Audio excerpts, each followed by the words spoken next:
Hello बच्चों, मैं आपका अपना दीपक सर। और आज मैं आपके सामने बहुत ही ऑर्गेनिक केमिस्ट्री का बहुत ही इम्पोर्टेंट टॉपिक लेके आया हूँ, जिसको आपको जानना बेहद ही जरूरी है। और वो टॉपिक है बेटा एरोमेटिक, एंटी एरोमेटिक और नॉन एरोमेटिक। बहुत सारे बच्चे जो होते हैं बेटा उनको कंफ्यूजन होता है। एरोमेटिक तो वो जानते होंगे, लेकिन नॉन एरोमेटिक और एंटी एरोमेटिक में बेटा उन्हें बहुत कंफ्यूजन होती है। बहुत लोगों को यही लगता है कि एंटी एरोमेटिक ही नॉन एरोमेटिक है, जबकि ऐसा नहीं होता है। आज इस वीडियो लेक्चर में मैं आपसे जो साझा करने वाला हूँ यही जानकारी साझा करने वाला हूँ कि how to identify that compound is aromatic, either an anti-aromatic, either non-aromatic।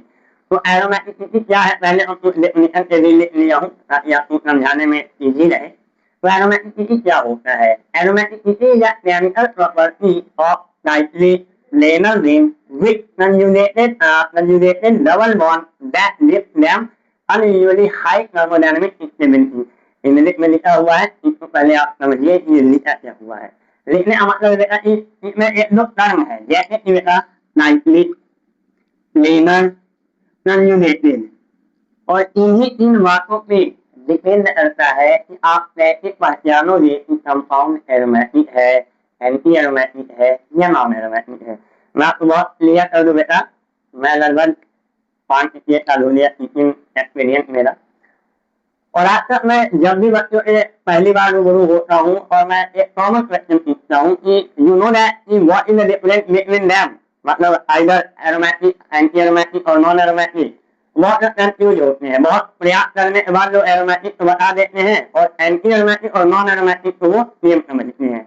तो आज इस वीडियो को जब आप देखेंगे तो प्लीज वीडियो को आप देखते समय कॉपी और पेन लेके बैठना, क्योंकि वीडियो और केवल वीडियो समझ के देखेंगे निश्चित रूप से आपको भी फिर वही कंफ्यूजन रह जाएगी जो कि बच्चों को रह जाती है। लेकिन अगर आप कॉपी और पेन लेके बैठेंगे और मेरी बताई हुई बातों को नोट करेंगे और रिवीजन करेंगे तो इस वीडियो के बाद इस टॉपिक पे मैं आपको गारंटी दे सकता हूँ कि कभी डाउट नहीं होने वाला, क्योंकि मैं बहुत सिंप्लीफाई करके आपको समझाने वाला हूँ।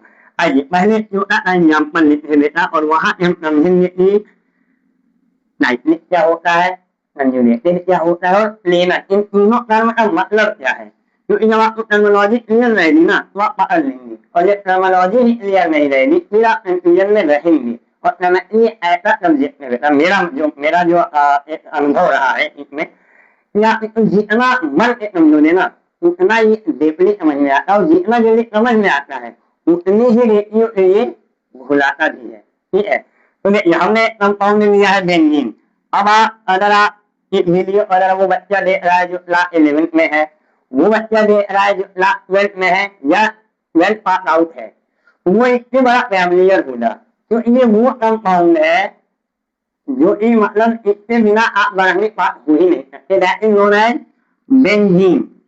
ये ऑर्गेनिक कंपाउंड है जिसका नाम है बेटा बेंजीन। ठीक है, तो इस बेंजीन के माध्यम से मैं आपको इन तीनों टर्मिनोलॉजी के बारे में समझाने वाला हूँ। साइक्लिक का मतलब होता है बेटा कि हमारा जो कंपाउंड है वो एक रिंग हो, having alternate double bond. Planar क्या है वो मैं समझाऊंगा, पहले आप ये समझिए कि साइक्लिक क्या है। साइक्लिक का मतलब है कि पूरी कार्बन की चैन है ना, बट वो क्या है कंजुगेटेड फॉर्म में है, ऐसी है ऐसी है ऐसी है ऐसी है। अगर मान लीजिए हमारे पास कार्बन है 1 2 3 4 5 6, ये बेटा ओपन चैन हो गया, लेकिन नॉट साइक्लिक। साइक्लिक मतलब है रिंग फॉर्म होना चाहिए। साइक्लिक का मतलब यही आप समझिए hexagonal structure. Benzene is a cyclic compound. अब क्या ये बेंजीन के पास कंजुगेटेड सिस्टम है, क्या ये प्लेनर है? आइए देखते हैं। यहाँ एक कार्बन भी है, ठीक है, इसके ऊपर अब इक्विवेलेंसी में यहाँ हाइड्रोजन हो जाए, यहाँ भी हाइड्रोजन हो जाए, यहाँ भी हो जाए, यहाँ भी हो जाए, यहाँ भी हो जाए, यहाँ भी हो जाए। ठीक है, तो पहले हुआ number of silver bond count कीजिए। ये कार्बन है और क्योंकि ये भी होता है, कार्बन कितने बॉन्ड बनाता है? 4 बॉन्ड बनाता है ना। तो देखिए 1 3 मास, 2 3 मास और डबल बॉन्ड है। डबल बॉन्ड में क्या हो जाएगा? एक सिग्मा हो जाएगा और एक पाई हो जाएगा। तो इस कार्बन के पास टोटल कितने नंबर ऑफ सिग्मा है? 3 सिग्मा बॉन्ड है। पहली बात साइक्लिक होना चाहिए, फिर अल्टरनेट पोजीशन पे डबल बॉन्ड होना चाहिए। फिर अगर ये है तो लेना है नहीं वो हम बाद में देखेंगे। और ये है अल्टरनेट पोजीशन पे डबल बॉन्ड है, यानी वो एक जो इलेक्ट्रॉन है पूरा वो क्या है, कंजुगेटेड है। कंजुगेशन मीन क्या होता है, conjugation mean having alternate double bond, इतना ही मतलब होना चाहिए, जिससे कि इलेक्ट्रॉन जो है वो क्या हो जाए, डीलोएलाइज होता है। इलेक्ट्रॉन का दो काम होता है, या वो लोएलाइज हो जाए या फिर वो डीलोएलाइज हो जाए। लोएलाइज का मतलब है कि वो इलेक्ट्रॉन जो है वो बहता हुआ है। Electron, if electron are not working, are known as simply localized form. But if electron is delocalized in the system in the ring, in form are known as delocalization. तो delocalization में electron होता है और वही निर्धारित करता है कि वो क्या हो जाए, रोमैटिक हो जाए, नहीं हो जाए, क्या हो जाए, है ना। तो ये तीन चीजों होता है। तो अपने हाइब्रिडाइजेशन में पढ़ा होगा अपना एलिमेंट में, तब आपकी हाइब्रिडाइजेशन होती है एक्टिविटी। और जैसे ही एक्टिविटी होता है मैंने कहा उसकी ज्योमेट्री होती है प्लेनर। ठीक, तो देखा क्या है, साइक्लिक भी है, प्लेनर भी है, कंजुगेटेड भी है, क्योंकि अल्टरनेट पोजीशन में क्या है, डबल बॉन्ड है। तो अब मैं पहले आपको कुछ रूल्स बता देता हूँ। ठीक है, एक हाटल भाई साहब थे जिन्होंने पहली बार एरोमेटिक के बारे में बताया था। एरोमेटिक मैं बार बार कह रहा हूँ बेटा, मैं इसलिए बता रहा हूँ आपको क्योंकि जब आप ऑर्गेनिक केमिस्ट्री पढ़ने जाओगे तो भाई कौन सा रिएक्शन दे रहा, कौन सा नहीं दे रहा, रिएक्टेंट से जब प्रोडक्ट बनेगा तो कौन सा स्टेबल है, कौन सा अनस्टेबल है। ऑर्गेनिक क्या है, ऑर्गेनिक केमिस्ट्री वो केमिस्ट्री है जिसको हम लैब में परफॉर्म करते हैं। ठीक, अब लैब में परफॉर्म को कर दिया हमने, ए और बी ले लिया और सी बना दिया, लेकिन वो ई जो है वो स्टेबल है, अनस्टेबल है, ये कैसे पता चलेगा। तो इसी के लिए हमें पढ़ना होता है एरोमेटिसिटी। एरोमेटिसिटी एक परिवार है और इसके सब डिवीजन है, aromatic, anti aromatic, non aromatic. ये मैं बार बार तीनों शब्द इसलिए बोल रहा हूँ ताकि आपको ये कंफ्यूजन ना रहे कि नॉन एरोमेटिक और एंटी एरोमेटिक एक ही जैसा होता है, नहीं, तीनों में डिफरेंट होता है, मान्य डिफरेंट होता है। आइए देखते हैं। पहले मैं बात करूंगा एरोमेटिक का। एरोमेटिक क्या होता है, तो एरोमेटिक कंपाउंड होने के लिए पहला जो नियम है वो यह है कि कंपाउंड शुड बी, ध्यान देना, कंपाउंड शुड बी नाइटली। उसके बाद दूसरा क्या होना चाहिए, कंपाउंड हैविंग प्लेनर, मतलब कि जो ज्योमेट्री होनी चाहिए प्लेनर। प्लेनर यानी उसका जो हाइब्रिडाइजेशन होगा वो क्या होगा, एक्टिव प्रूफ होगा। तीसरी बात बेटा उसमें कंजुगेशन होना चाहिए। बेटा ये तो मतलब राम बात है, कंजुगेशन उसमें होना चाहिए। कंजुगेशन का मतलब समझ लेना कि अल्टरनेट पोजीशन पे डबल बॉन्ड होनी चाहिए, और जब अल्टरनेट पोजीशन पे डबल बॉन्ड होगा तो क्या होगा, डीलोएलाइजेशन ऑफ इलेक्ट्रॉन होगा। और चौथी बात और सबसे ज्यादा इंपॉर्टेंट बात कि 4n प्लस 2 पाई इलेक्ट्रॉन को फॉलो करना चाहिए। If unit system having 4n plus 2 pi electron are known as aromatic compound. Clear, चलिए आगे देखते हैं। तो अब ये हमने क्या ले लिया एग्जाम्पल, अभी कुछ पहले मैंने बनाया था, बेंजीन ले लिया, है ना। अब देखिए मैंने बता दिया ये कार्बन जो है उसके पास क्या है, एक्टिव हाइब्रिडाइजेशन है। यानी अगर हमें कंपाउंड के बारे में, ये तो हमें पता है कि एरोमेटिक होता है, लेकिन जिन्हें नहीं पता है, पहली बार जिन्हें जानना है वो कैसे चेक करेंगे। तो हमने कंपाउंड ले लिया, फिर कार्बन हर जगह है, आपको नोन है ना। तो ये पहला ये साइक्लिक है, हाथ तक पहचानने आना चाहिए, हाथ साइक्लिक है।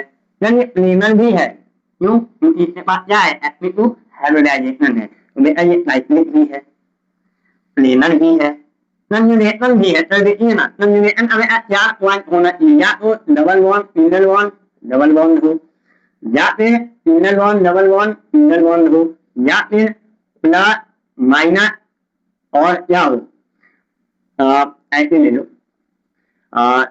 डबल बॉन्ड ले लो, सिंगल ले लो, चार्ज ले लो, या फिर डबल बॉन्ड सिंगल और फिर निगेटिव चार्ज। मतलब इलेक्ट्रॉन क्या होना चाहिए, डीलोएलाइजेशन होता रहना चाहिए उसका, है ना। तो यहाँ पे क्या है, कंजुगेशन भी है। और नंबर ऑफ इलेक्ट्रॉन काउंट कर लेते हैं, तो देखो 2 इलेक्ट्रॉन 2 इलेक्ट्रॉन 2 इलेक्ट्रॉन, तो ओवरऑल कितने इलेक्ट्रॉन हो जाए, 1 इलेक्ट्रॉन। बस 4n प्लस 2 इक्वल टू 6, तो 4n इक्वल टू क्या हो गया 4 तो n इक्वल टू क्या हो गया 1। ठीक, मतलब अगर n की वैल्यू 0 आए 1 आए 2 आए 3 आए 4 आए 5 आए 6 आए तो कंपाउंड क्या हो जाए एरोमेटिक हो जाए, यानी कि देगा एरोमेटिक कंपाउंड। आइए अनदर एग्जांपल लेते हैं।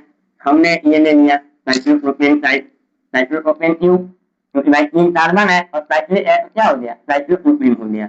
अब मान लीजिए डबल बॉन्ड है आप चार्ज है तो आपके करने, यानी मैंने अभी आपको बताया था कि कंजुगेशन के लिए जरूरी नहीं है कि डबल सिंगल डबल रहे, ठीक है, ये भी हो सकता है कि पॉजिटिव चार्ज सिंगल डबल, मतलब न्यूट्रलाइजेशन होना चाहिए। न्यूट्रलाइजेशन नहीं हो रहा भैया, भले ये तीनों रूल फॉलो करे कि साइक्लिक भी रहे प्लेनर भी रहे और पूरे प्लस में पाई इलेक्ट्रॉन भी रहे, लेकिन ये चारों में से अगर एक भी प्रॉपर्टी को वो फॉलो नहीं कर रहा है, दैट मीन्स कि the compound are not aromatic, either anti aromatic either non aromatic, but aromatic नहीं, एरोमेटिक होगा ही नहीं। ये देखिए अब यहाँ भी क्या है, नाइट्रिक भी है, नाइट्रिक भी है, प्लेनर भी है। फिर कंजुगेशन चेक कर लेते हैं, positive charge single bond double bond, भैया बहुत प्यारा कंजुगेशन हो रहा है। अब देख लेते हैं कि क्या ये कोरेन प्लस में पाई इलेक्ट्रॉन को फॉलो करता है। आइए देखते हैं कितना इलेक्ट्रॉन है, 2 इलेक्ट्रॉन है तो कोरेन प्लस 2 बराबर 2, कोरेन बराबर 0 एन बराबर 0। हाँ जी सर, एन की वैल्यू क्या होनी चाहिए 0 1 2 3 4 5 6 समथिंग, यानी कि ये कंपाउंड भी जो है वो क्या है एरोमेटिक है। एक और एग्जांपल लेते हैं, और क्योंकि अब भाई मैं वीडियो बनाऊंगा तो मैक्सिमम 20 मिनट 25 मिनट का बनाऊंगा और मेरा आपको क्या जाएगा डाइजेस्ट जाएगा। अब आपको ये टॉपिक कब समझ में आएगा जब आप नंबर ऑफ क्वेश्चन लगाएंगे और फिर मुझसे आप जो क्वेश्चन आपसे नहीं हो रहा वो क्या करेंगे, कमेंट बॉक्स में हमसे पूछ लेंगे या फिर हम आपको लास्ट में अपना नंबर भी दे देंगे तो आप हमको व्हाट्सएप से भी पूछ सकते हैं। बस ये टॉपिक को समझने के लिए उसे हम 40 क्वेश्चन 25 क्वेश्चन पर टॉपिक लगाया जाता है। इसलिए कॉन्सेप्ट को समझने का यही तरीका ही है, यही गुरु मंत्र है कि अगर किसी टॉपिक को समझना है बेटा तो आप उसकी थ्योरी को पढ़िए, लेकिन उसका एप्लीकेशन क्या है, एप्लीकेशन ये है कि आप उसके रिलेटेड 10-15 क्वेश्चन लगा जाइए। हम 2-4-5 अभी लगवा ही रहे हैं। और एग्जाम्पल लेते हैं बेटा, मान लीजिए अगर आपने ऑर्गेनिक बड़ा बढ़िया से पढ़ा है ना तो हेट्रोसाइक्लिक कंपाउंड होते हैं। Heterocyclic compound are those compound which having a multi atom, like carbon तो रहे नहीं रहेगा, उसके साथ सल्फर भी रहेगा, ऑक्सीजन भी रहेगा, नाइट्रोजन भी रहेगा। तो 3 हेट्रोसाइक्लिक कंपाउंड होते हैं जिनका नाम मैं लिखने वाला हूँ। पहला होता है बेटा, बोल दे जल्दी, चलो बोल देना कमेंट बॉक्स में। पहला होता है आपका, इसका नाम होता है प्यूरीन। क्या होता है purine, that is a heterocyclic compound, है ना। और ये भी बहुत बात है बेटा, मत समझते जाओ, समझने पे ध्यान दो। इसका नाम क्या है जानते हो, क्या है इसका नाम है पाइरूल। और हाँ इंग्लिश पे ध्यान ना देना, क्या स्पेलिंग गलत है, कॉन्सेप्ट पे ध्यान देना, है ना। स्पेलिंग तुम यार पढ़े लिखे इंसान हो समझ ही जाओगे, ऐसा थोड़ी ना है। बाकी मैं प्रयास करूंगा कि मेरे गलती ना हो। और ये क्या है, ये है क्लायोप्रीन। अब ये तीनों एग्जाम्पल दे दूंगा ना तो तुम्हारा एरोमेटिक का कॉन्सेप्ट क्लियर ही हो जाएगा। बेटा जी ये है प्यूरीन, ये है पाइरूल और ये है क्लियोप्रीन। और इसी के साथ एक और एग्जाम्पल ले लेता हूँ बेटा, जो बेंजीन तो रहता है बीच में थोड़ा नाइट्रोजन भाई साहब आ जाते हैं और इनके ऊपर न्यूक्लियर होता है, इसका नाम है पेरिडीन। क्या है पेरिडीन। अभी 4 ही एग्जाम्पल मैं आपको बताऊंगा कि क्या ये एरोमेटिक है, एंटी एरोमेटिक है या नॉन एरोमेटिक है।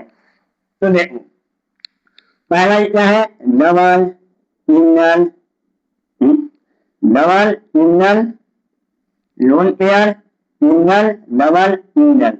बेटा ये साइक्लिक भी है, ये प्लेनर भी है, यहाँ कॉम्बिनेशन भी है। ठीक, पाई इलेक्ट्रॉन कितना है 2 4। अब देख बेटा ये जो ऑक्सीजन है इसके ऊपर 2 लोन पेयर है, ध्यान देना। ऑक्सीजन में कितना लोन पेयर है 2।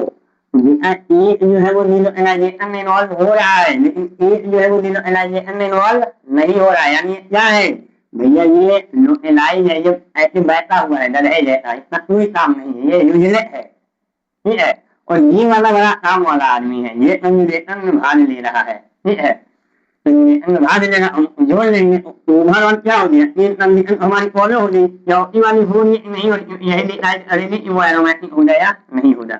तो देखो दो चार छह भैया यहाँ भी फोर एन प्लस टू बराबर एट, फोर एन बराबर फोर, एन बराबर वन, भैया ये एरोमेटिक है।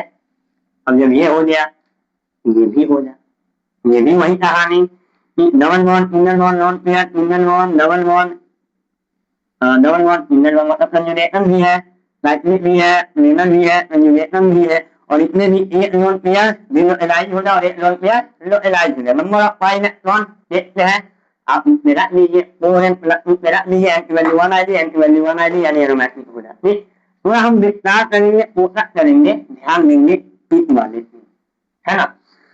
तो इस वाले में देखिए क्या है कि यहाँ पे जो लोन पेयर हम वो तो इलाज हो जाए भैया, इसी लोन पेयर है ना, इलाज होता सॉरी जीरो इलाज हो जाए, single bond double bond single bond lone pair single bond double bond single bond है ना। तो हम कहना ये चाहते हैं, ये जो तीनों हेट्रोसाइक्लिक कंपाउंड है और ये चौथा, ये तीनों जो है ये है थायोपीन, ये है पाइरोल, ये है पिरोन, these three are aromatic compounds, these are heterocyclic compound and aromatic compound। ठीक, अब हम बात करते हैं पेरिडीन की, तो देखो ये भी क्या है, साइक्लिक है ना, प्लेनर भी है, कंजुगेशन भी है, ठीक है। यहाँ ये जो लोन पेयर होता है इन दोनों में बड़ा अंतर, मतलब कंपटीशन में क्वेश्चन आ जाता है, कंपटीशन में ये क्वेश्चन आ जाता है कि एक पाइरोल है आपके पास और एक पेरिडीन है, तो जो पाइरोल वाला है लोन पेयर वो इसमें है डिलोएलाइजेशन में है, लेकिन जो पेरिडीन वाला लोन पेयर होता है वो इसमें होता है लोएलाइज फॉर्म में होता है ना। तो यहाँ पे number of total number of electron कितने हो जाएंगे, दो दो चार दो, ये वाला जो लोन पेयर है वो डिलोएलाइज नहीं हो रहा है, वो लोएलाइज है, तो ये भी क्या होगा ओवरऑल एरोमेटिक कंपाउंड होगा। ठीक है बेटा, अब आप प्रैक्टिस करिएगा और मैं कुछ लेक्चर में हमको तीनों के बारे में बताना है, तो अब मैं थोड़ा अपने टॉपिक पे जा रहा हूँ ताकि मैं मतलब लेक्चर खत्म होने के बाद मैं आपको ओवरव्यू दे पाऊँ ना, ओवरव्यू दे पाऊँ कि भैया एरोमेटिक और एंटी एरोमेटिक में क्या अंतर है या नॉन एरोमेटिक में। अब हम बात करने वाले हैं अपना अगला जो टॉपिक है वो एंटी एरोमेटिक। तो एंटी एरोमेटिक और एरोमेटिक में स्लाइटली डिफरेंस होता है, साइक्लिक भी होना चाहिए, प्लेनर भी होना चाहिए और कंजुगेशन तो होना ही चाहिए। जो सबसे बड़ा डिफरेंस है वो ये है, यहाँ है four N plus two electron और यहाँ होता है फोर एन फाइव इलेक्ट्रॉन, क्या है फोर एन फाइव इलेक्ट्रॉन, और यहाँ क्या था four N plus two five electron है ना। चलो आओ अब इतना हम एग्जाम्पल देखते हैं, आपको दो तीन एग्जाम्पल देते हैं समझ में आ जाएगा। ये है नाइट्रोब्यूटाडाइन, क्या बेटा नाइट्रोब्यूटाडाइन, चार कार्बन है ना, एक कार्बन दो कार्बन तीन कार्बन चार कार्बन, और ब्यूटा मतलब ब्यूटेन और डाइन मतलब एक डबल बॉन्ड इधर है और एक डबल बॉन्ड इधर है, तो दैट इज नाइट्रोब्यूटाडाइन। भैया देखिए साइक्लिक तो दिख ही रहा है, प्लेनर भी है, कंजुगेशन है, single bond double bond single bond double bond single bond, एकदम जबरदस्त कंजुगेशन है, इसमें कोई दिक्कत नहीं है। अब हमको डिसाइड करना है कि how many number of pi electron, ये दिख रहा है हमारे सर ने बताया है कि डबल बॉन्ड में है तो एक डबल बॉन्ड में दो पाई इलेक्ट्रॉन, तो दो डबल बॉन्ड चार पाई इलेक्ट्रॉन, रख दो भैया फोर एन बराबर चार, तो एन बराबर वन, ठीक है। यही आपको ध्यान में रखना है बेटा, यहाँ जो एन की वैल्यू चालू होती है one two three four five, और यहाँ कहाँ से चालू होती है zero one two three four five की, यानी यहाँ पे पाई इलेक्ट्रॉन क्या होने चाहिए, एक कंक्लूजन पार्ट क्या है कि टू पाई इलेक्ट्रॉन, एक pi electron, 10 pi electron, 14 pi electron, 18 pi electron. अगर कोई कंपाउंड है जिसमें 2 pi electron, 6 pi electron, 10 pi electron, 14 pi electron, 18 pi electron, 22 pi electron, 26 pi electron, 30 pi electron, these all compound are aromatic।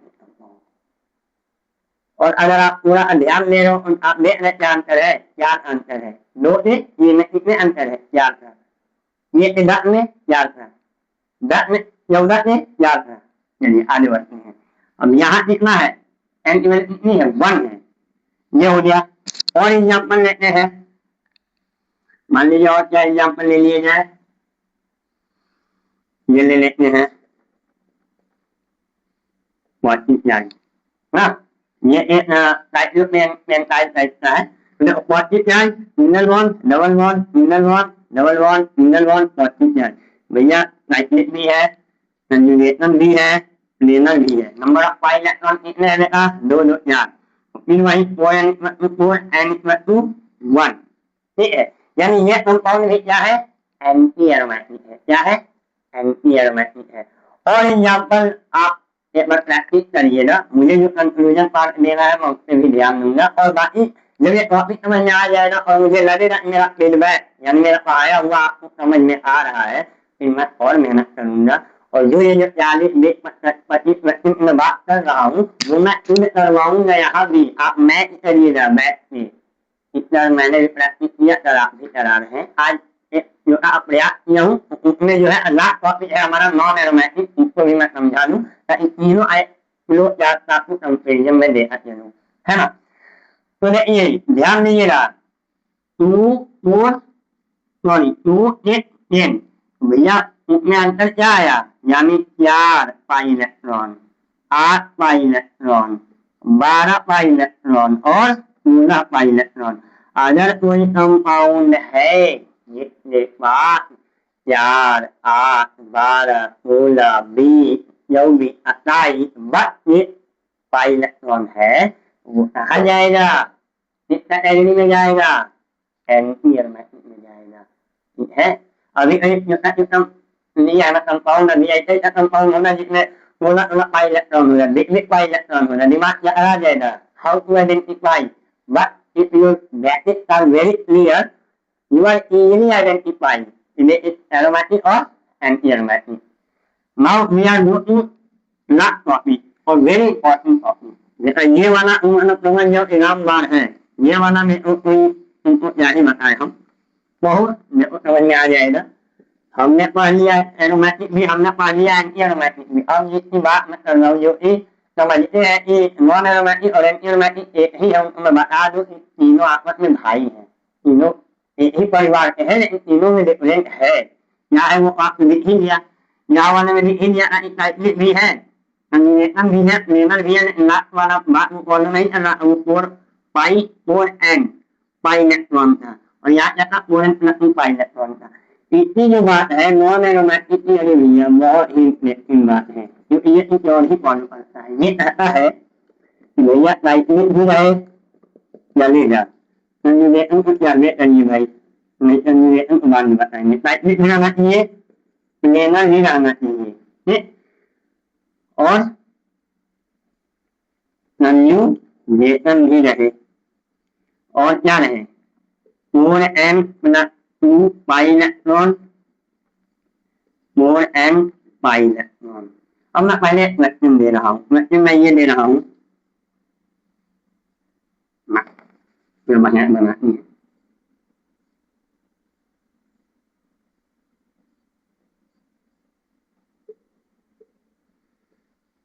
हमको लग रहा है सही बनाए, कोई दिक्कत नहीं है। इस शॉर्ट को में बोलते हैं शॉर्ट, इसका मेरा नाम होता है साइक्लोऑक्टाग्लू साइक्लोऑक्टाटेट्राइन, बहुत बड़ा नाम हो गया इसलिए इसका नाम दिया गया, शॉर्ट बोलते हैं। नाम लिख दे रहा हूँ, साइक्लोऑक्टाटेट्राइन।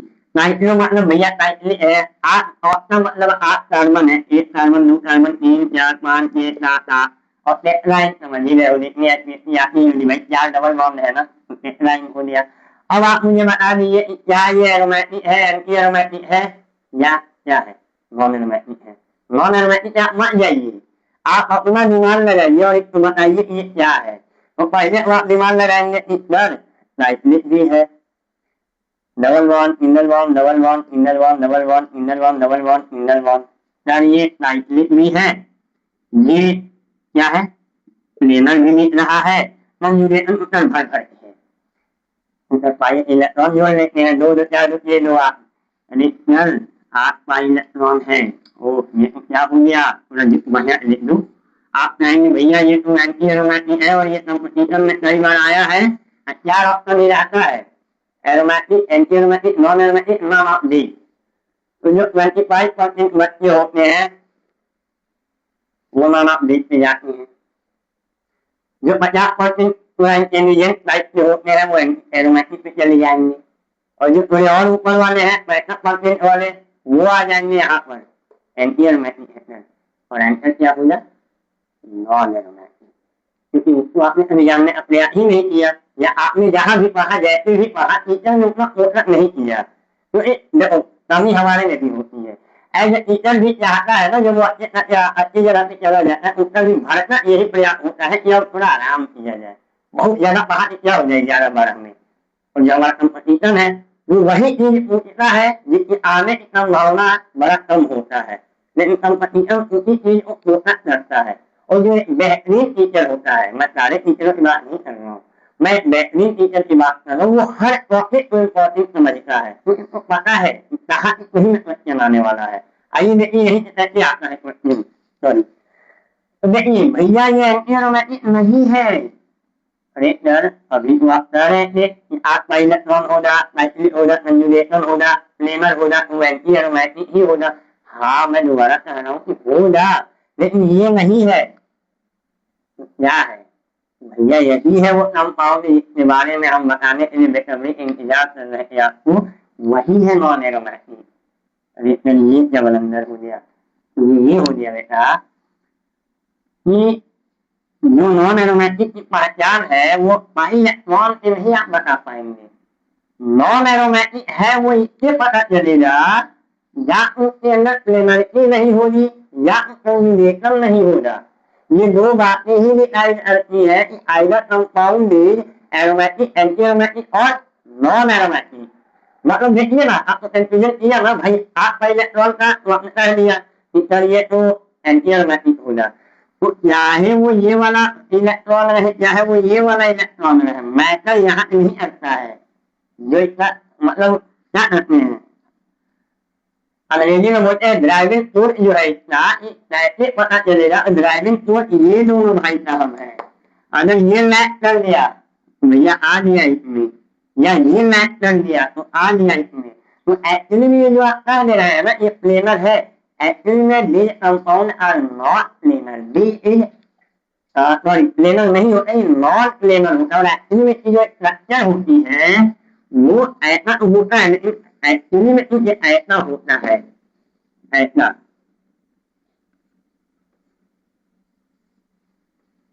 जब इसको अच्छे से चेक किया गया तब ये ऐसा होता है ये है अपना सब जो बड़े बड़े घरों में देखते हैं ना महावे सब होता है वो ऐसा ही होता है। सब स्ट्रक्चर होने की अब यहाँ आपका है प्लेनर लगने भाई साहब ये पूरे नॉन प्लेनर है ना। तो ये जो है नॉन प्लेनर होने की वजह से ही 8 इलेक्ट्रॉन होने के बाद भी एंटी एरोमेटिक नहीं हुआ ये कहा गया नॉन एरोमेटिक में दिया। नॉन एरोमेटिक होने के लिए क्या होता है बेटा या प्लेनर की नहीं होगी या कंजुगेशन नहीं होगा बाकी तो साइक्लिक तो होना ही नहीं रहेगा कंजुगेशन भी रहेगा सॉरी साइक्लिक भी रहेगा और पाई इलेक्ट्रॉन हो सकता है वो 4n प्लस 2 पाई 4n प्लस 2 पाई इलेक्ट्रॉन वाला हो या फिर 4n प्लाई इलेक्ट्रॉन हो लेकिन इसमें प्लेनरिटी नहीं थी। ये इसका जो मतलब ओवरऑल स्ट्रक्चर है वो ऐसा होता है तो ऐसा होता है ये प्लेनरिटी लैक करता है and those compounds which have lacking of plenarity or lacking of conjugation definitely they are in the category of non-aromatic। तो आई होप अब मैं लास्ट में कंक्लूड कर दूं कि स्टेबिलिटी ऑर्डर जो होता है अगर हमारे पास 3-4 कंपाउंड है जो स्टेबिलिटी ऑर्डर होता है वो सबसे ज्यादा स्टेबल होता है एरोमेटिक कंपाउंड फिर आता है नॉन एरोमेटिक फिर आता है एंटी एरोमेटिक। पहली बात इससे कई तरह के क्वेश्चन आते हैं या केवल आपने सिंपल पूछ ले कि which one is the correct order of stability order तो पहले हम महानुभाव क्या करेंगे ये आएगा मतलब नहीं होता है कि ए है तो बी ही ना आएगा तो पहले मैक्सिमम 90% बच्चे यही मानते चलते कि एरोमेटिक फिर एंटी एरोमेटिक फिर नॉन एरोमेटिक तो नहीं पहले एरोमेटिक आएगा फिर नॉन एरोमेटिक आएगा फिर एंटी एरोमेटिक आएगा यानी B is more stable. Aromatic compound जो होता है बेटा, मैं निकाल दे रहा हूँ वीडियो में, आप ये जहाँ रहे रहो तो आप पॉज कीजिएगा, उसके बाद नोट बना लीजिएगा। सबसे ज्यादा स्टेबल क्या होता है? Aromatic compound. फिर रख लो रख लो रख लो, क्या रख लो? एंटी मत लिख देना, क्या लिखना? चलिए नॉन एरोमेटिक। फिर क्या लिखोगे? इसके बाद क्या आएगा? Anti aromatic. ऑर्डर याद हुआ? दोबारा याद करो, aromatic, non aromatic, anti aromatic. I hope इस वीडियो में, ये वीडियो मैं बड़ी मेहनत से रिकॉर्ड कर रहा हूँ बेटा, और मेरा केवल यही प्रयास है कि मैं आपको कुछ भी ना सिखाऊं, तो इतना सिखा ही दूं कि एरोमेटिक कैसे पहचानना है, एंटी एरोमेटिक कैसे पहचानना है, और नॉन एरोमेटिक कैसे पहचानना है। और मेन डिफरेंस जो आपको शायद कुछ लोग नहीं पता होता है एंटी और नॉन में, आई होप कि इस वीडियो को देखने के बाद मैं 100 नहीं 102% कॉन्फिडेंस लेवल के साथ कह रहा हूँ कि आपका ये तीनों भाई, जो तीनों है ना सब डिवीजन, तीनों का एग्जाम्पल ही मैंने लिया, मैंने समझाया भी, आइदर एग्जाम्पल आइदर कॉन्सेप्ट। ये कॉन्सेप्ट आपका बहुत ही क्लियर होने वाला है। और इसके बाद अगर आप किसी भी लेवल का क्वेश्चन लगाए, चाहे ये मेंस का लगाइए, चाहे नीट का लगाइए, चाहे आजकल हो रहा है कॉमन यूनिवर्सिटी इंट्रेंस टेस्ट, जिसको CUET के नाम से जानते हैं। अगर आपको किसी भी बेहतरीन यूनिवर्सिटी से BSc बैचलर ऑफ साइंस करना है तो आपको ये एग्जाम देना पड़ता है आफ्टर 12 में। आप किसी भी एग्जाम का प्रीवियस ईयर निकाल लीजिए, और अगर इस टॉपिक से क्वेश्चन आया होगा, बियॉन्ड मेरे पढ़ाए हुए से बाहर नहीं आया होगा, और बाकी सर्वे सर्वक मैं हूँ नहीं, मैं माध्यम हो सकता हूँ, मैं गारंटी नहीं ले सकता। अगर मैं पढ़ा लिए लेकिन आप पढ़ेंगे नहीं तो फिर आपकी गारंटी है, मेरी नहीं है। मेरी ये है, जब भी आप एक वीडियो देखे कॉपी वॉपी ले के बैठे और मेरे साथ अगर आप जुड़ेंगे रेगुलर माध्यम से, तो मैं आपको इतना निकाल ले जाऊंगा कि कभी समझने में आपको कर्मकार नहीं होना पड़ेगा, या किसी टॉपिक को ऐसा नहीं लेगा कि बड़ा हवाई है। बड़ा ही सिंपल तरीके से मेरा पढ़ाने का तरीका है बेटा। और इसी पे इस वीडियो को मैं जो है समाप्त करता हूँ, और मैं चाहता हूँ कि आप इस वीडियो को देखें और ढेर सारा जो है सपोर्ट और लाइक करें, और जो भी कमी हो वो कमेंट में बताएं मुझे।